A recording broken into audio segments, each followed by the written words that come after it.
Bem-vindo. Escola Bíblica Vida Nova.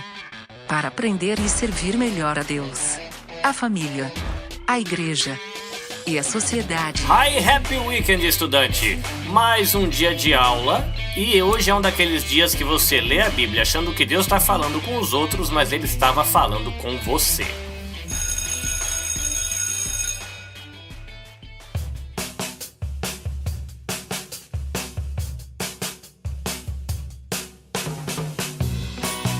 Coisa linda, estudante! Estamos aqui na nossa primeira aula dessa nova temporada. Mas por que nova temporada, professor? É nova temporada porque aqui no Japão as aulas começam em abril, então é início de ano letivo para gente que vive aqui no Japão.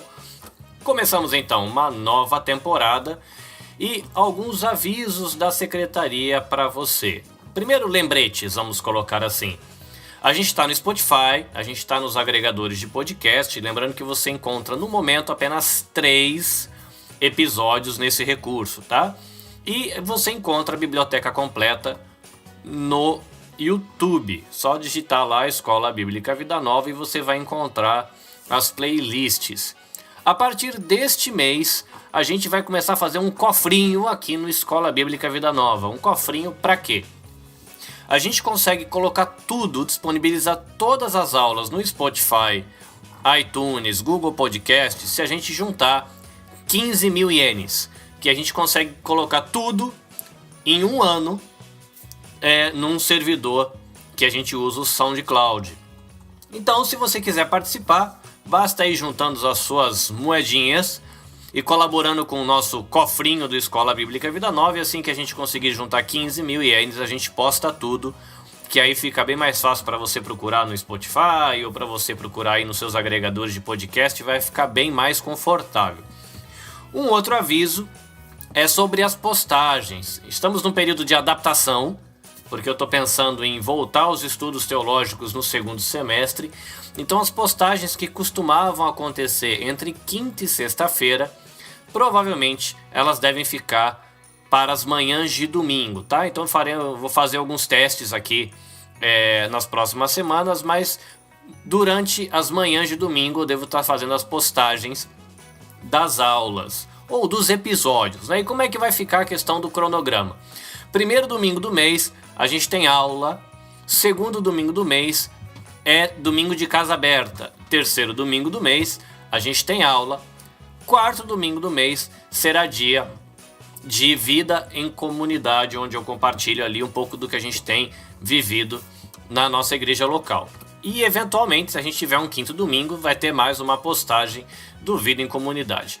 Então agora chamemos, pois, a nossa secretária virtual. Hermanita, por favor, plano de aula para hoje. Hola a todos. En la clase de hoy una vez más nos dedicaremos a las cartas del apóstol Pablo. Conoceremos un poco de la iglesia de la ciudad de Corinto, sus desafíos y su contexto. En nuestro café el profesor comparte con nosotros lo que él ha escuchado durante la semana. Mateus Sensei nos ayudará una vez más con conocimiento bíblico en el idioma japonés, y Rogerio Oliveira nos conducirá por el libro del profeta Jonás en el aula extra. ¿Todos listos? Muito bem, ouvimos a moça Bíblia, papel e caneta na mão. E bora para a nossa aula!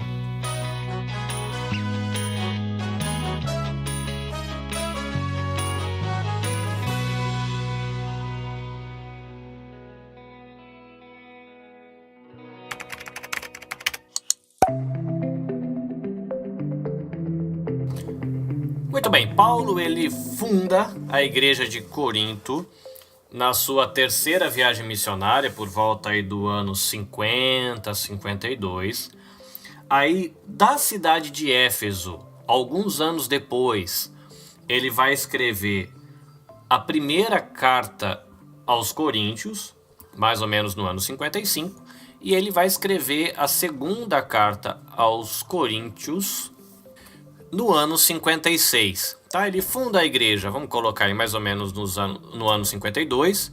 Ele escreve a primeira carta no ano 55, a segunda carta no ano 56. Uma curiosidade é que provavelmente essa primeira carta aos Coríntios seria uma segunda carta.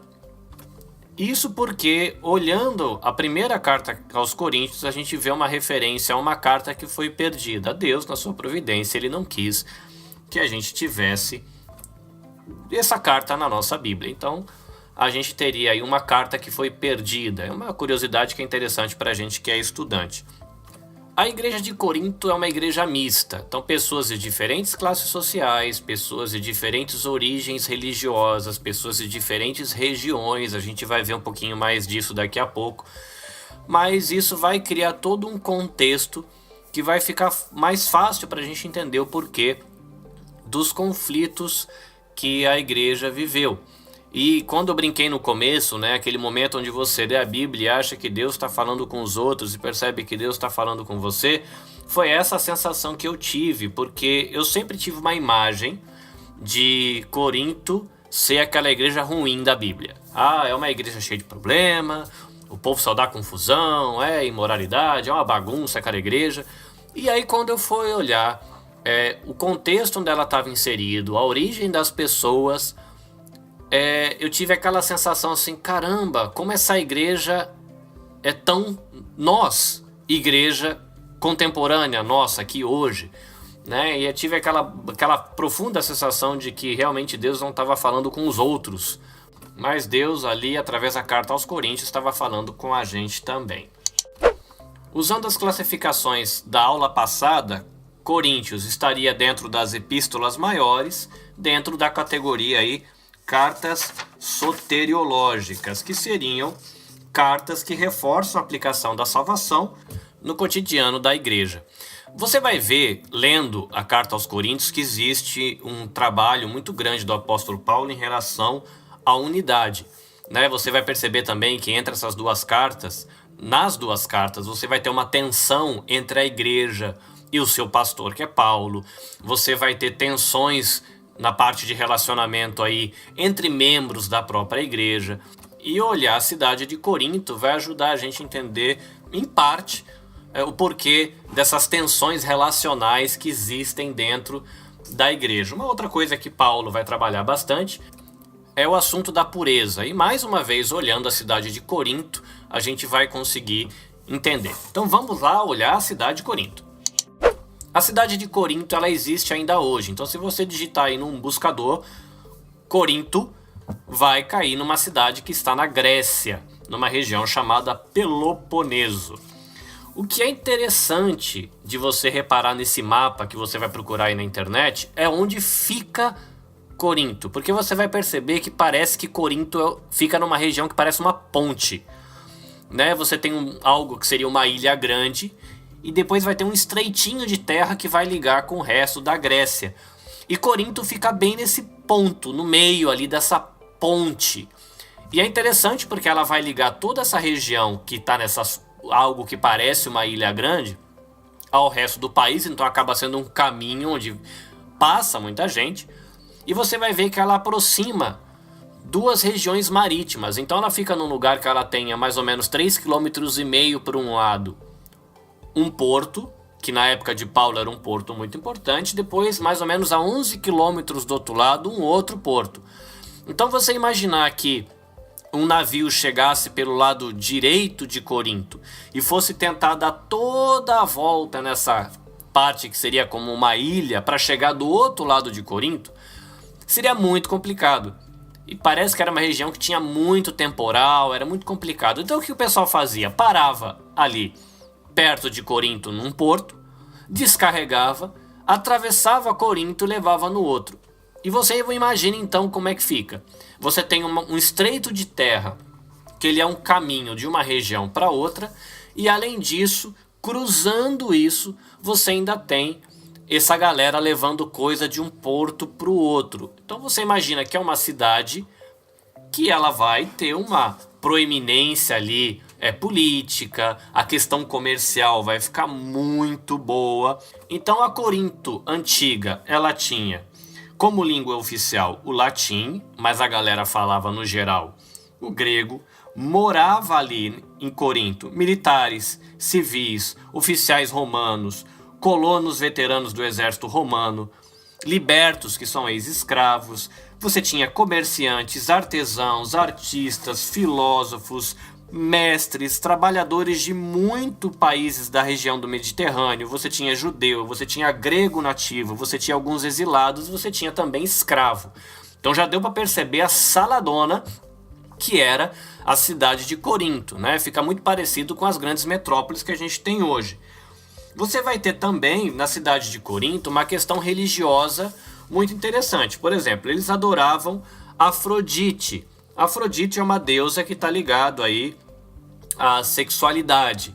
Diz os pesquisadores que tem um historiador antigo que relata que mais ou menos há 140 anos antes de Cristo, porque a cidade ela foi destruída uma vez, mais ou menos nessa época, mas antes dessa destruição dessa época, que é anterior a Paulo, é possível que tivesse mais ou menos 1000 prostitutas cultuais só no templo de Afrodite. Então você imagina o fluxo de dinheiro e de gente que ia até esse templo para prestar culto. Eles também adoravam um deus chamado Asclépio, eles adoravam Apolos, eles adoravam Poseidon.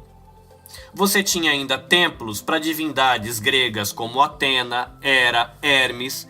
Você tinha também templo para Ísis e Serapis, que eram deuses do Egito. Você ainda tinha judeus, então era uma região que dava liberdade religiosa, um fluxo gigante de comerciante, marinheiro, artesão, gente que só passava por ali, um monte de militar. Então dá para imaginar que é uma cidade que tinha uma pluralidade de pensamento, uma pluralidade religiosa, uma pluralidade de filosofias, e você imaginar esse saladão com tantas prostitutas cultuais, é de se imaginar de que a vida moral da cidade não fosse lá aquelas coisas. Tanto que o pessoal acabou criando um termo que era algo como viver aos coríntios, ou viver como um coríntio, que era um termo pejorativo para colocar libertinagem, né? Falar, aquela pessoa libertina, ele vive como se fosse um coríntio. Então dá para imaginar de que a cidade não era muito boa. Essa cidade foi destruída e ela ficou quase 100 anos destruída. Só que quando ela foi reconstruída, rapidamente, por causa de todos esses fatores geográficos, a questão dos portos, o pessoal cruzando com o comércio, rapidamente ela realcançou proeminência, ela foi a capital da Acaia, lembrando que Paulo ele procurava pregar nas capitais, e é essa cidade que Paulo visita, né? Essa cidade reconstruída, mas também uma capital cheia de gente, e dá para se imaginar de que ela tem herdado um pouco da moralidade que havia no passado. E é gente desse contexto que é alcançada pelo evangelho e começa a fazer parte da igreja. Então Paulo ele não passa tanto tempo ali na igreja de Corinto, pelo menos você imaginando o que seria o tempo necessário para você conseguir ajustar tantas diferenças culturais, étnicas, língua, filosofia. E Paulo vai, e estando na região de Éfeso mais ou menos 3 anos depois, ele recebe algumas informações do pessoal da casa de Cloe e através de uma carta que a igreja de Coríntios manda para ele. Então a carta de 1 Coríntios é basicamente uma resposta às situações que chegam a ele. Paulo ele vai trabalhar na primeira carta de Coríntios o tema principal de que a redenção em Jesus que alcançou os coríntios requer deles resultados na vida cotidiana, na vida prática. Isso deve ser coerente, tem que ter mudanças na maneira de viver por conta dessa redenção. Então Paulo começa trabalhando nos primeiros capítulos uma questão sobre divisão. Tinha alguns dizendo que eles eram de Paulo, outros dizendo que eram de Apolo, outros dizendo que eram de Pedro, outros dizendo que eram do próprio Cristo. Então você tem ali dentro da igreja uma questão de partidarismo, e Paulo vai trabalhar dizendo que não, que eles deveriam trabalhar pela unidade. Vai trabalhar também uma questão de imoralidade sexual. Então aí Paulo vai falar desse caso. Por conta disso você vai perceber que vai ter uma questão de uma disciplina eclesiástica. E Paulo também trata de processos judiciais, né? A questão aí de discussões, divisões. Usando o nosso português cotidiano, estava rolando treta lá na igreja. E Paulo vai juntar esse pacotão e falou: galera, vocês foram redimidos por Cristo e precisam, por conta disso, manter unidade e pureza no corpo de Cristo. Paulo ele segue desenvolvendo a sua carta agora numa segunda parte, trabalhando sobre as questões de consciência que são enfrentadas pela igreja. Paulo, olha, a gente não deve permitir em nossa vida nada que possa levar outro cristão a tropeçar. A gente não deve impedir a pregação do evangelho. E, aliás, a gente deve estimular a pregação do evangelho. E a gente deve trabalhar fazendo tudo para a glória de Deus. Então ele dá essas diretrizes para ajudar os irmãos da igreja de Corinto a pensarem como é que eles iam lidar com a questão de consciência. Paulo segue, ele vai trabalhar a questão da ceia, e talvez para a gente fique confuso, porque nas nossas igrejas hoje em dia, a ceia é um copinho pequenininho de suco com um toquinho de pão, mas na história da igreja, que vai ser o próximo módulo das nossas aulas, a gente vai ver que lá no começo não era bem assim, eram refeições maiores. Se você quiser, eu vou deixar na postagem o link para minha monografia de quando eu fiz o estudo de teologia, que trata basicamente da questão da ceia, e você vai também poder colher algumas informações ali nesse material. Mas quando a gente for ver o panorama da história da igreja, a gente vai gastar mais tempo com isso. Por volta do capítulo 12, Paulo ele vai tratar da questão dos dons, né? E você vai ver aí que tem uma questão do mau uso dos dons, e Paulo ele vai orientar o pessoal dizendo que a obra cristã, o evangelho precisa prosseguir, a edificação precisa acontecer, e é preciso que os dons espirituais sejam usados de maneira correta. E aí, você juntando todos esses pacotes, né, partidarismo, a questão de moralidade sexual, a dificuldade de escolher o que pode fazer, o que não pode fazer e como fazer, e você tem a questão do exercício dos dons, às vezes não sendo usados de maneira que edifique. E é interessante como isso parece um bate-papo tão contemporâneo, tanto aquilo que a gente pode discutir sobre a vida da igreja hoje. Talvez não seja a realidade, todas essas dificuldades não diga respeito à sua igreja local, à minha igreja local, mas é muito comum que a gente se identifique com um ou outro, né? Conflitos, atritos, tensões relacionais, questões de consciência, pecado. Eu achei muito interessante perceber como isso é muito contemporâneo.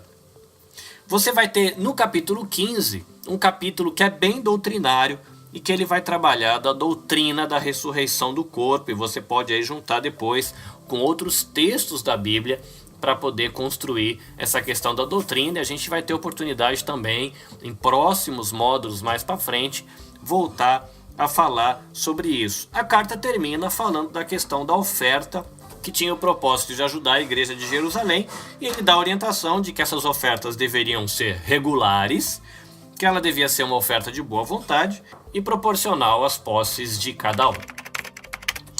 A gente chega agora à segunda carta de Paulo aos Coríntios. Se na primeira carta a gente viu Paulo tratando de tensões relacionais entre os membros, é interessante de que agora na segunda carta aos Coríntios você vai ver Paulo tratando de uma tensão relacional entre ele e a própria igreja. É uma carta que tem um teor emocional bem forte, e é interessante que eu consultando aqui a Bíblia Brasileira de Estudo da editora Ragnus, ela vai trazer a nota de que a segunda carta aos Coríntios também poderia ser colocada ali meio no patamar das cartas pastorais, como Tito ou Timóteo, porque ele traz bastante instruções também referente à postura de quem deve ser lida. Mas é uma carta que tem ali uma tensão entre a igreja e o seu pastor ou o seu fundador, que é Paulo, bem forte. Paulo ele escreve a primeira carta aos Coríntios de Éfeso, ele fica esperando essa resposta em Éfeso, depois ele viaja para Macedônia, e em Macedônia ele se encontra com o Tito, que vai trazer informações sobre a igreja. E aí ele vai dar a resposta de que ele fica feliz pela igreja ter recebido uma carta que foi tão dura, mas vai também ter que lidar com alguns problemas que estão acontecendo ali. Tinha gente se infiltrando na igreja, judaizantes provavelmente, questionando o apóstolo enquanto integridade dele falar as coisas e cumprir, gente questionando o ensino do apóstolo, será que o ensino dele era realmente verdadeiro, será que ele devia ser seguido? Então Paulo ele vai tratar em algumas dessas coisas na segunda carta aos Coríntios. Paulo ele tinha prometido visitar a igreja de Coríntios, mas ele acabou enviando uma carta. Então tinha um pessoal lá na igreja que estava questionando a integridade de Paulo, porque ele era um homem de duas palavras. Afinal de contas, ele falou que vinha, não veio, tinha só mandado carta, então ele precisou aí no primeiro capítulo, nos primeiros versículos do capítulo 2, defender a integridade dele em relação a esse assunto. Ele também teve que defender o ministério da nova aliança, né, aquilo que ele estava ensinando, porque esses mestres judaizantes que eu citei, eles estavam dizendo que esse ensino de Paulo, esse ensino sobre a nova aliança era inferior ao ensino que estava ligado a todas as práticas de Moisés. Então ele vai gastar um tempo aí do meados do capítulo 2 até o capítulo 6 tratando sobre esse assunto. Ele vai tratar também capítulos 6 e 7 a questão dos relacionamentos, né, dizendo que os coríntios deviam ter cuidado para você não se unir com incrédulos que pudessem te levar a pecar. Ele vai mostrar no capítulo 7 alegria pela maneira como eles receberam a carta de 1 Coríntios, que em partes foi uma carta dura, que tinha repreensões. Vai encorajar o pessoal de Coríntios no capítulo 8 e no capítulo 9 em relação às ofertas das cristãos da Judéia. E vai preparar a igreja aí para a próxima visita que ele faria à igreja, que seria provavelmente a última. E também ele vai denunciar os falsos apóstolos que haviam se infiltrado na igreja.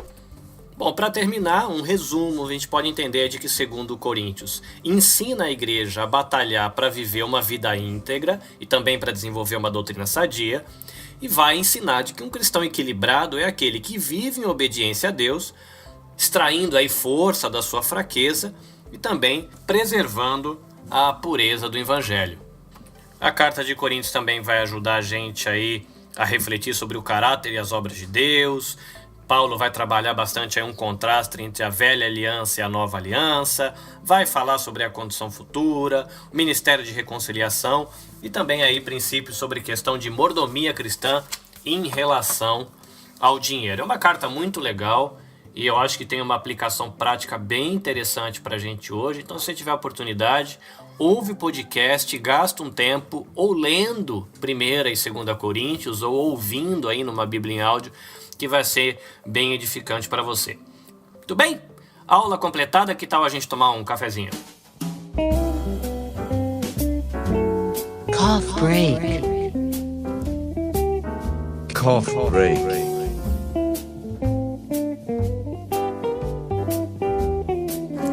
No nosso café de hoje eu quero deixar 2 dicas.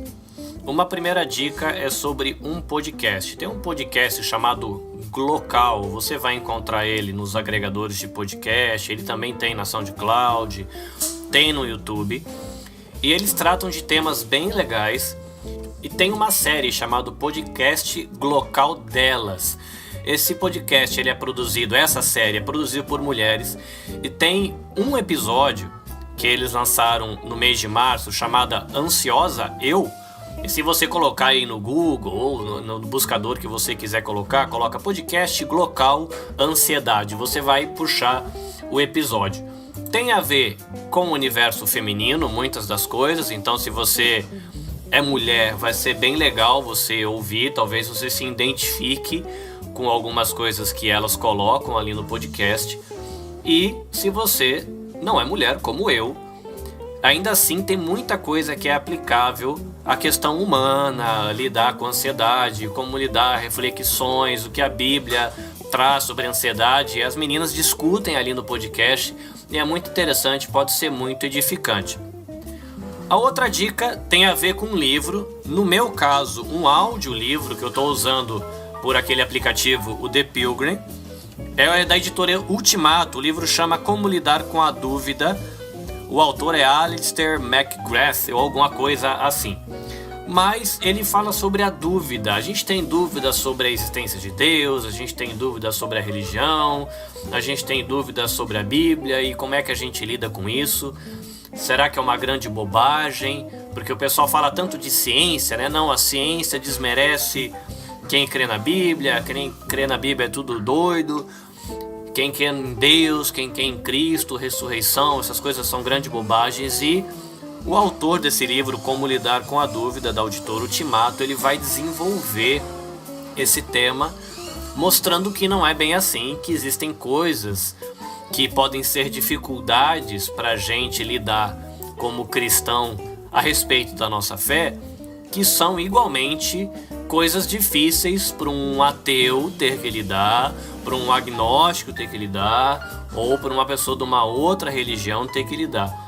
E tem sido muito interessante, então eu queria indicar para você Como Lidar com a Dúvida, da Auditora Ultimato, e também o podcast Glocal, e no caso hoje mais especificamente a dica sobre o episódio Ansiosa Eu, do podcast Glocal delas. Corre lá, procura, que vai ser bem legal para você.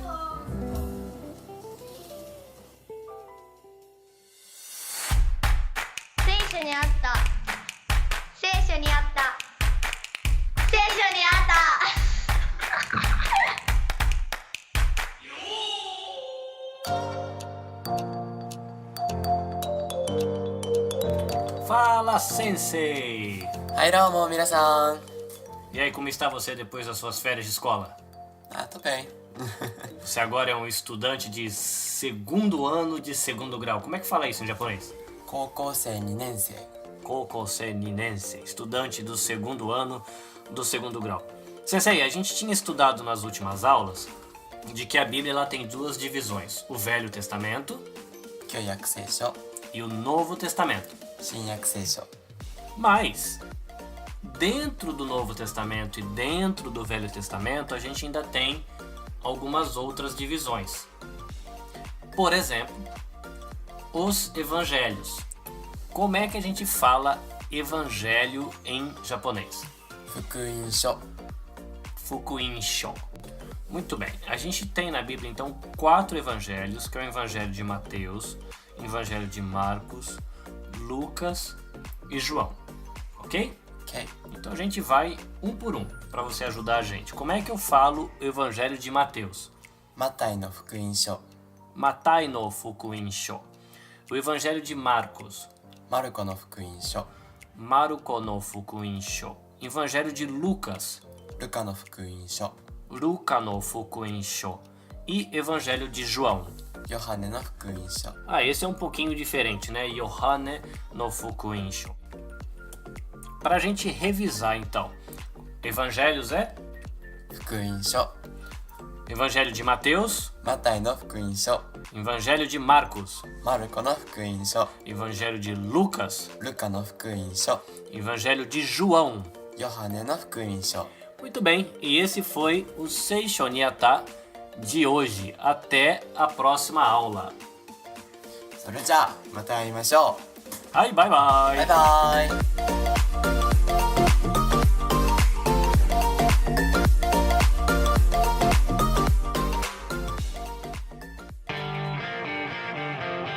Atenção classe, começa agora a aula extra. Porque aprender é bom.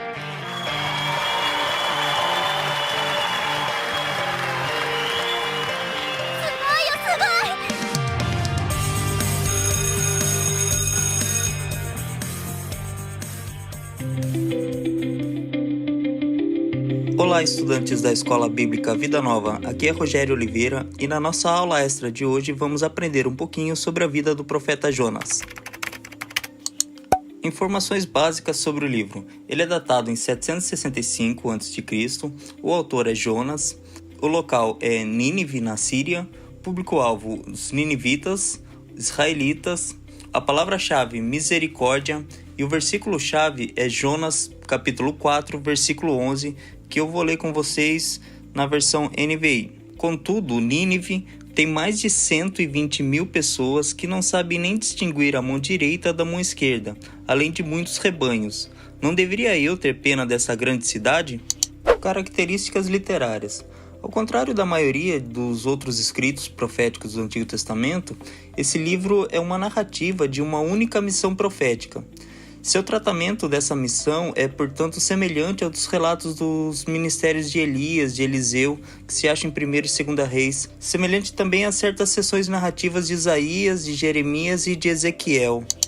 A história de Jonas. A ordem divina e suas consequências. Jonas, filho de Amitai, foi um profeta que predisse a expansão do Reino do Norte no reinado de Jeroboão II. O livro de Jonas não fala de sua atividade profética em Israel, simplesmente começa com a ordem de Deus para que profetize contra a perversa Nínive.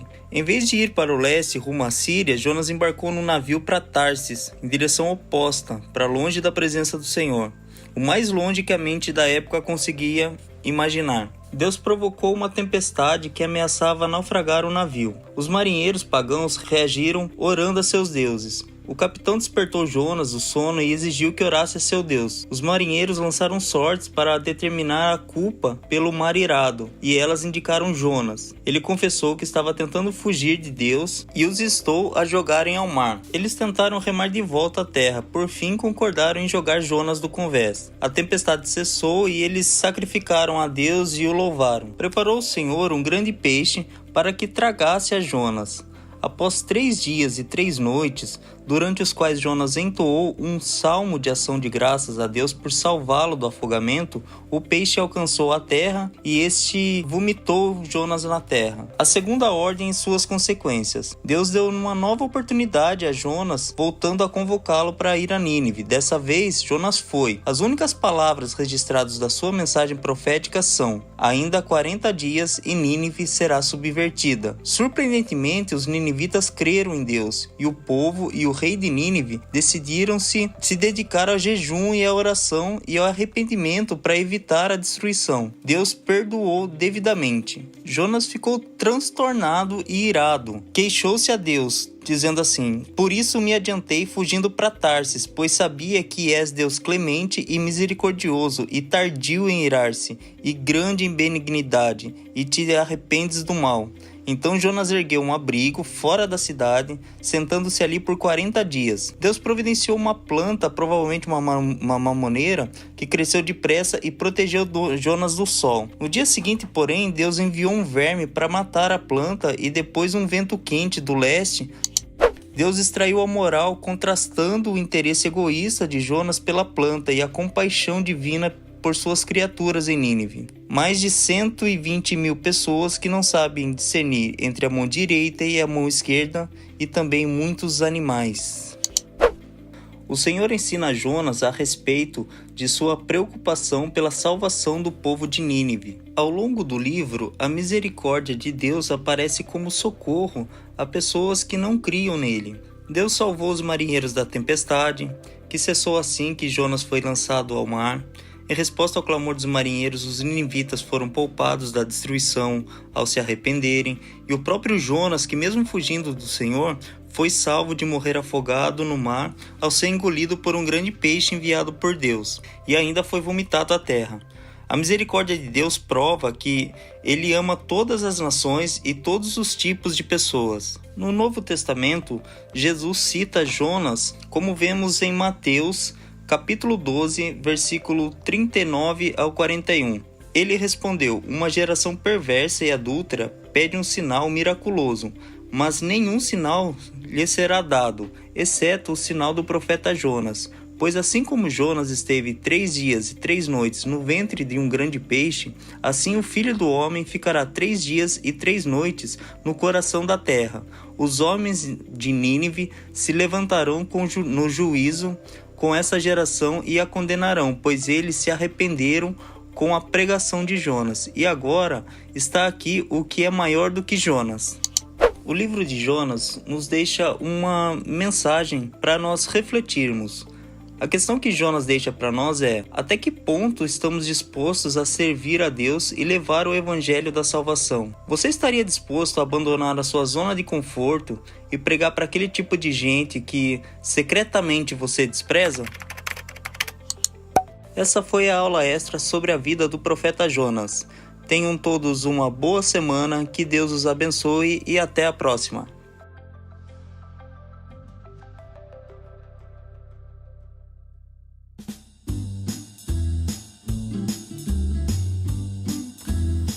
Muito bem, estudantes, chegamos ao fim de mais um episódio do Escola Bíblica Vida Nova, e não sei você, mas eu estou aprendendo bastante. Aí agradecimentos a Matheus Sensei na ajuda com o japonês, agradecimentos também a Rogério Oliveira, que tem colaborado aí com aula extra.